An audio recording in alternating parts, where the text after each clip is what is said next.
Hello and welcome to State of Events. I'm Maya Church. And I'm Jerry Burgos. Thank you for joining us. It's a big day today in politics. For more on what you need to know, our political correspondent Michael Overby is in the studio. Thanks, Jerry. Well, guys, it's March 1st, which means it's Super Tuesday. Super Tuesday is undeniably the most important day of the presidential primaries for more reasons than one. As you can see on the map behind me here, today 13 states and 1 territory will be voting on who they want to see representing their party. Today could be a pivotal day for frontrunners Hillary Clinton and Donald Trump, depending on the number of delegates they secure. The Republicans on Super Tuesday have an opportunity to win about half of the 1,237 delegates needed to claim the nomination. On the Democratic side, former Secretary of State Hillary Clinton and Senator Bernie Sanders will be battling over more than 800 delegates, about a third of the delegates necessary to win the nomination. A recent poll taken by CNN ORC finds that Trump's lead is dominant among Republicans and his support tops that of his 4 remaining opponents combined. For the Democrats, Hillary Clinton tops Bernie Sanders 55% to 38% in the new poll, a slightly wider margin than she held in late January before any primary or caucuses were held. One state up for grabs, Colorado, which has 66 delegates, is a must-win for Sanders if he wishes to remain in competition with the seemingly unstoppable Clinton. Clinton's popularity among African-American voters was what helped her win in South Carolina and is expected to boost her percentage points among these states today. The GOP establishment is shaking as Trump increases his lead among Republicans to 49%. Trump currently leads in 8 of these states and is projected to win the majority of the delegates to be rewarded today. For more information on the outcomes of today's race, stay tuned to State of Events. Back to you guys. 2 Black Lives Matter activists spoke out at a private fundraising event for Hillary Clinton in Charleston, South Carolina, Wednesday evening. Activist Ashley Williams demanded the presidential candidate to account for her inconsistencies on issues of race and crime. Williams' sign refers to a speech given by Hillary during the 90s in which she agrees with President Bill to be tougher on crime. The former president now admits the bill he signed into office made the problem of mass incarcerations worse. Shortly after the post posted on the internet, the hashtag Which Hillary went viral. Hillary's campaign posted it the following day. She released a written statement saying, looking back on it now, she wouldn't handle it. You know what? Nobody's ever asked me before. You're the first person to ask me, and I'm happy to address it, but you are the first person to ask me here. Okay, back to the issues. Shortly after this clip was posted on the internet, the hashtag Which Hillary went viral.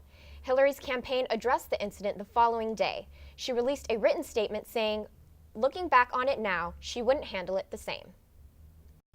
SF State students protested Thursday morning on their campus to keep the College of Ethnic Studies. The college is at risk of losing 40% of its budget and half of its teachers. Reserve funds that usually support the departments have run dry. Students and teachers fear the program will be dismantled due to the lack of funds. From 1968 to 1969, students fought for the creation of the college and faced police brutality. Current students believe it's important to keep the college because it teaches them about their ethnic history and empowers them. The college is nationally recognized and the first of its kind. Many students at San Francisco State are upset due to the significant budget cuts at the College of Ethnic Studies. Ace Prado has more details on this story. This school may seem calm and peaceful now, but just 3 days ago, students and faculty at San Francisco State University just witnessed the biggest protest of the decade. The meeting was packed at Seven Hills Conference Center with at least 300 SFSU students, and an estimate of 100 more came to Malcolm X Plaza. Because of the budget cuts in 2009-10 school year, there is a possibility that the college campus will lose 40% of its faculty in the upcoming fall semester. San Francisco State is having a financial crisis because there are hardly any money left in the budget. SFSU President Les Wong wrote a statement. He assured that no plans exist to reduce the yearly budget for any of our 6 colleges, including the College of Ethnic Studies, while our 2016-17 budget for the university has not been finalized. We expect that this year's allocation to closely resemble last year's. Many students and faculty disapproved the statement and started to voice their opinions. Ethnic Studies gave me a pathway to get a master's degree, a doctorate degree, and multiple degrees. SF State student Toya Martin took ethnic studies courses to understand various cultures. From From the ethnic studies classes that I've taken, I learned a lot about history and a lot about institutionalized racism, and I think things that I wouldn't have learned in any other type of history courses or government courses. A petition was created to save the College of Ethnic Studies. It has approximate of 4,790 signatures. The College of Ethnic Studies was founded in 1969, and it was a violent and brutal protest that made national headlines. 47 years later, the students who fought the diverse curriculum might be gone soon. Reporting in San Francisco, Ace Prado, State of Events. 29 students walked out in a protest of a racist sign at Lowell High School in San Francisco today. The sign was posted on a school wall earlier this month showing various rappers and President Obama with a message that read, "Happy Black History Month, #gang." The sign has since been taken down and the student responsible has been disciplined. Students protesting were joined by their parents and are claiming it is an uncomfortable environment for black students at Lowell High School. The principal, Andrew Ishibashi, stated that he fully supports the empowering action of his students. Coming up next on State of Events, we hear from our very own Michelle Gong about the ongoing homeless crisis and the city's temporary solution. At first I was a bit hesitant to try it. To tell you the truth, I didn't think I'd fit in. But I kept pushing her and she ended up loving it. I was surprised. It was an amazing experience. And now we do it at least twice a month. I've even gotten most of my friends to do it. If you do it enough, you can get a great deal on the price. Why didn't we think of this before? It's a stimulating experience. The Z-Space Studio. Word for word. Z-Space Studio, word for word, stimulation guaranteed. See you at the theater.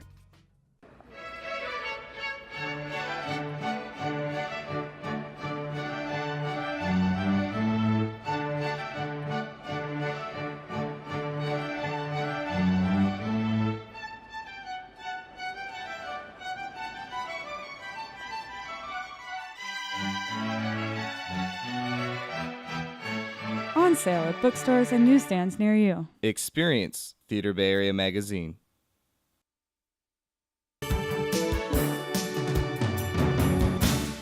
Lake Merced's current condition raises concerns among locals once again. The issues sound very familiar to the problems the lake experienced just a few years ago. State of Events reporter Kasia Pirog has the full story. Thanks, Maya. Well, it's a gorgeous day today at Lake Merced, one of the very few remaining natural water resources in the city and county of San Francisco, where a lot of residents have been raising their concern recently about very low water levels in the lake, diminishing water quality, and also low maintenance of the surrounding lake area.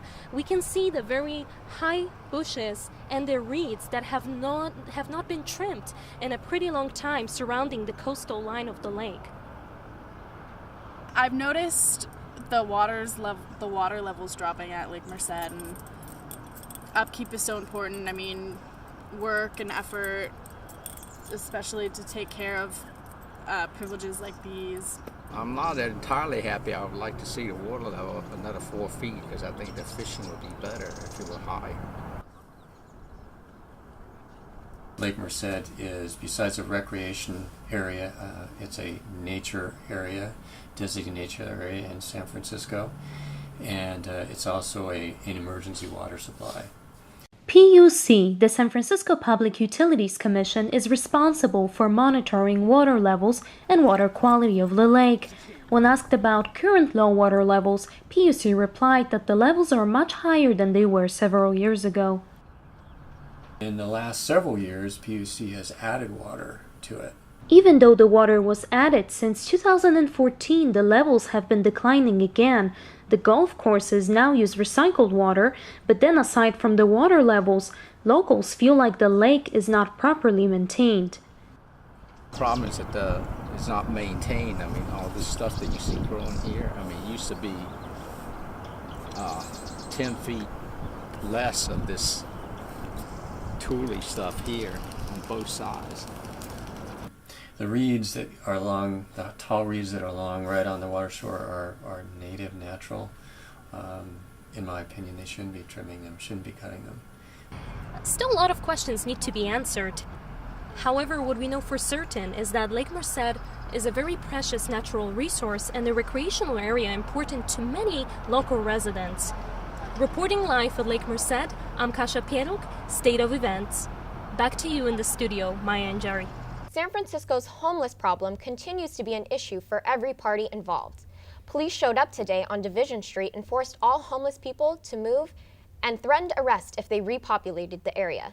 State of Events correspondent Michelle Gong has the details. Scores of homeless people have been holding out in their encampments as late as Monday. Mayor Edley issued a 72-hour window for the homeless to evacuate the area under the Central Freeway. The deadline expired Friday at 5 p.m.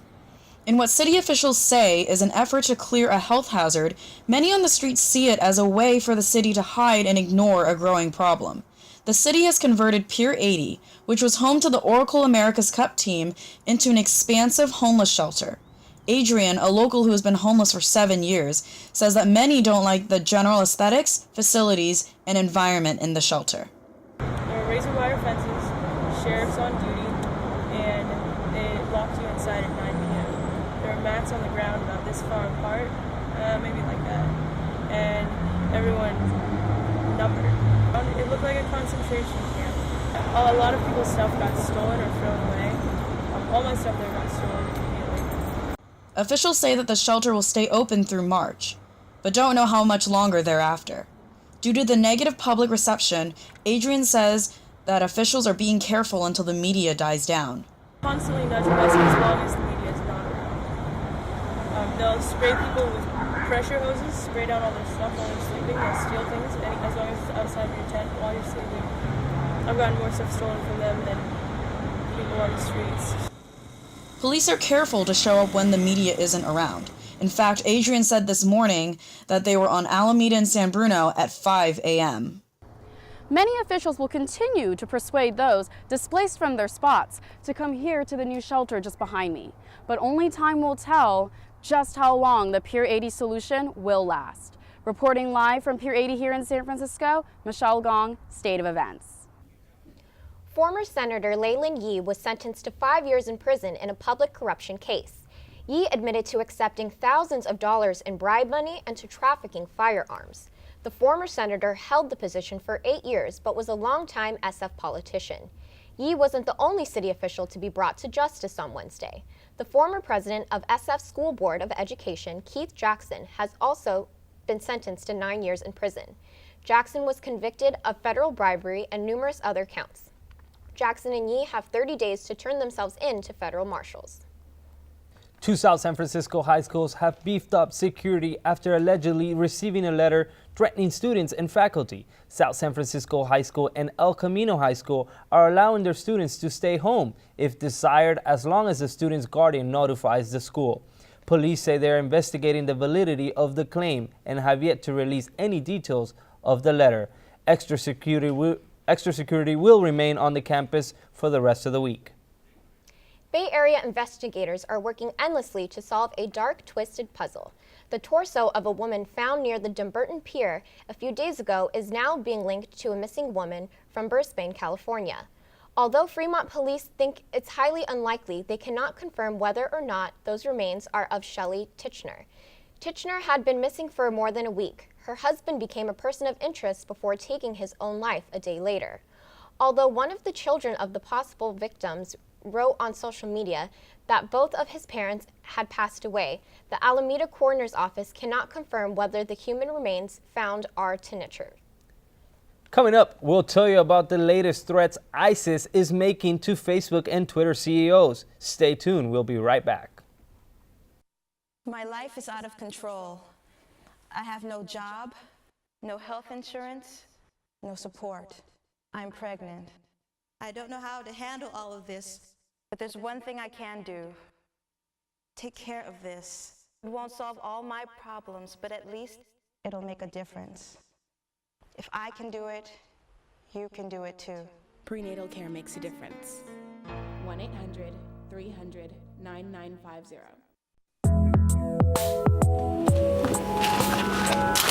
Coffee awakens all the senses, but only fair trade certified coffee awakens the sixth sense, the sense of fairness.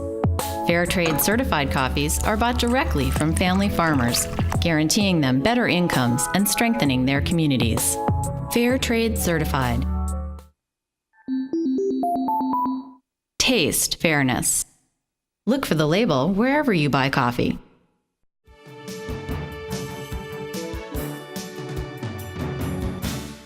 Apple and the FBI are getting ready to face off in front of Congress over San Bernardino shooter's locked iPhone. Apple is fighting a court order requiring them to help the FBI hack into an iPhone that belonged to the San Bernardino shooter. Although the FBI claims it is a one-case thing, Apple argued that this would be a very dangerous precedent. Both will have their say in Capitol Hill today. Women won't need a doctor's prescription to receive birth control for much longer. In April of this year, pharmacists will be able to prescribe various forms of birth control as an over-the-counter drug. Women will be required to fill out a questionnaire. The form will give pharmacists a patient history on cigarette smoking, pregnancies, and breast cancer. Anyone can obtain the birth control. There are no age restrictions. Women should still regularly visit their doctors to get tested for cancers and STDs. A group of ISIS supporters are threatening to take down Facebook and Twitter as well as their leaders. Photos of Mark Zuckerberg and Jack Dorsey appear multiple times in a 25-minute video created by a group that calls itself the Sons of Caliphate Army. The images of the two CEOs are sometimes engulfed in flames or marked with bullet holes. Take a look at a part of the video here. مكانة أعلى وأسمى لدى الفردوس في روض فسيح لدى الفردوس في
Mark Zuckerberg says he is very concerned about the threats. Now let's check in with Victor for our world update. Thank you, Maya. The U.S., with the support of China, have submitted a draft to the UN to monitor what cargo is coming in and out of Kim Jong-un's country.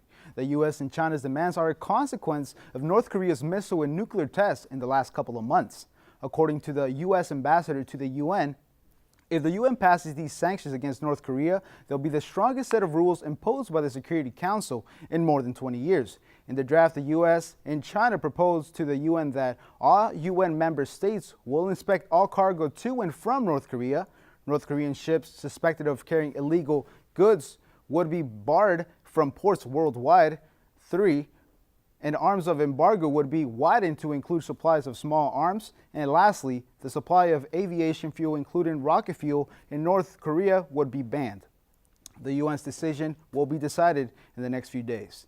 President Obama is on his way out of the White House, but on Thursday, he passed a new law that bans all U.S. imports produced by slave labor. The Tariff Act of 1930 is the law which allowed to import goods regardless of how they were produced. One of the senators involved in the creation of the bill says, "This law slams shut of all unconscionable and archaic loophole that forced America to accept products made from children in slave labor." According to the UN, 21 million people are enslaved for profit worldwide. The Senate voted 75-20 in favor of banning U.S. imports of slave-produced goods. Turkey, Ghana, and Thailand are some of the countries that will be affected by this law. This past Friday, FIFA turned the page on a dark era for the organization. Gianni Infantino became the newest FIFA president after Sepp Blatter stepped down in 2015. The 79-year-old Swiss has been labeled as allegedly participating in corruption activities while he was president for FIFA. According to Swiss authorities, Blatter is being accused of criminal mismanagement over a TV rights deal in 2005 and making a disloyal payment in 2011. Under the Swiss law, a disloyal payment is a payment which is in the best interest of the employer. Blatter allegedly made an illegal payment to former UEFA president Michel Platini. According to Platini, all the money he paid to Blatter was for a work he did for FIFA, and it was under contract. On December of 2015, the FIFA committee found both Blatter and Platini guilty for violating ethical violations, forcing the committee to suspending both administrators for 8 years from all related soccer activities. But last Thursday, after appealing to the committee's decision, their ban was reduced from 8 to 6 years. Guys, that's our weekly update. Back to you, Maya. Coming up next, Curry blows away fans with an unbelievable shot. Rain is changing drastically in the Bay Area. After the break, Haley Vetterline has your weekend weather forecast.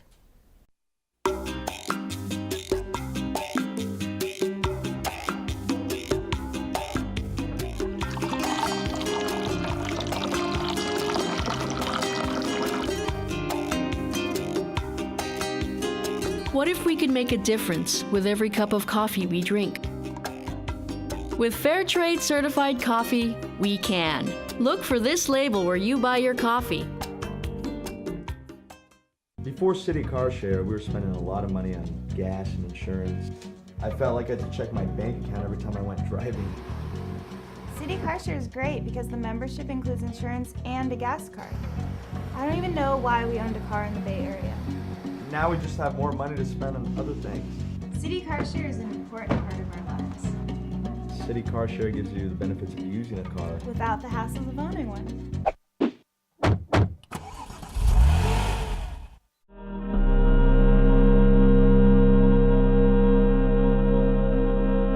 The Warriors-Thunder game this weekend was one of the best games of the year. If you missed it, don't worry. Anton Lucktel is up next with the sports.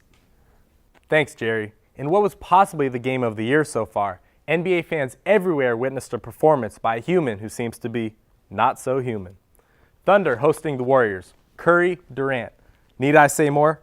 First quarter, from one MVP to another, Curry, splash. But in the second, Warrior fans everywhere would hold their breath. Check out Curry's left ankle right here as it gets stepped on by Russell Westbrook. He would have to leave the game, but he would return with vengeance. Kyle Singler, the recipient right there, and Curry again from deep. But Durant, up one with 16 seconds, would get the ball, stop and pop from 3 and put the Thunder up 4 points. They think this game's over, but Klay Thompson says otherwise. He gets a quick bucket here, and check this out. All the Thunder have to do is inbound the ball, hit 2 free throws, and they're going to walk home with a W. But Durant throws it away. Warriors come up with the ball, and Durant inexplicably on the other end fouls Iguodala for 2 free throws. Iggy, not a great free throw shooter, needs to hit 2 to send this game to overtime. He hits the first and sinks in the second, and this thing is going to OT. He doesn't know how he hit those right there. Westbrook, OT with 10 seconds left, clanks one off the backboard. Warriors get the board. They're going to go for the W. Who are you going to get it to? Curry, and he pulls up from 35 and hits the game winner. Steph Curry from way downtown hits the game winner. That was his 12th three of the game. That ties an NBA record, and he breaks his own record of threes in the season with 288. He finishes the game with 46 points, and all comes in a victory. Warriors win 121-118 as they push their record to 53-5. And on to the 49ers in the new issue confirming what we already know. They have no idea what's going on. A day after GM Trent Baalke said he fully expects quarterback Colin Kaepernick to be on the team once his $11.9 million salary kicks in, Kaepernick's agent requested permission to seek a trade. This is just another indictment towards management, which shows how out of touch they are with everything going on in the organization. I don't blame Cap for not wanting to be somewhere where they clearly don't want him, but he needs to realize this. He has $11.9 million guaranteed. I don't know who else would want to pay him that, especially after last season. If I were him, take the money. And that's it for sports today. Be sure to check back next week as the Warriors will take on the Lakers in Kobe's final season. That's it. Back to you guys in the studio. The Oscars took place this past Sunday in Hollywood, California. One of the many winners of the night is one of our very own, Jonas Rivera. The San Francisco State graduate got the Oscar for Best Animated Film for his work in the Pixar movie Inside Out. However, the big story of the night was Leonardo DiCaprio winning his first Oscar. The actor took home the Academy Award for Best Actor in his role, The Revenant. DiCaprio wins his first Oscar in his 36-year career. Mexican director Alejandro González Iñárritu won Best Director for his film The Revenant, winning this award back-to-back years. First person to do this since 1951. A New York Supreme Court judge denied an injunction that would allow Kesha to record music apart from her label Sony Music and her producer Dr. Luke. Kesha sued Dr. Luke under the claims of sexual, physical, verbal, and emotional abuse from the producer. Since the judge's ruling, artists such as Adele, Taylor Swift, and Lady Gaga have stood up in defense of the pop artist. Dr. Luke claims Kesha is not the victim, and on the other hand, the artist states she wants to be able to make music without being afraid. The Bay Area is expecting rain this week.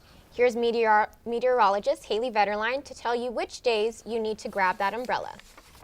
Hello everybody and happy Tuesday. We have another day of dry conditions and a very mild afternoon. Around 8 a.m. when you're taking your kids out to school, it's going to be in the high 40s, low 50s with some patchy fog. But compared to yesterday, today's fog won't be as widespread or as dense.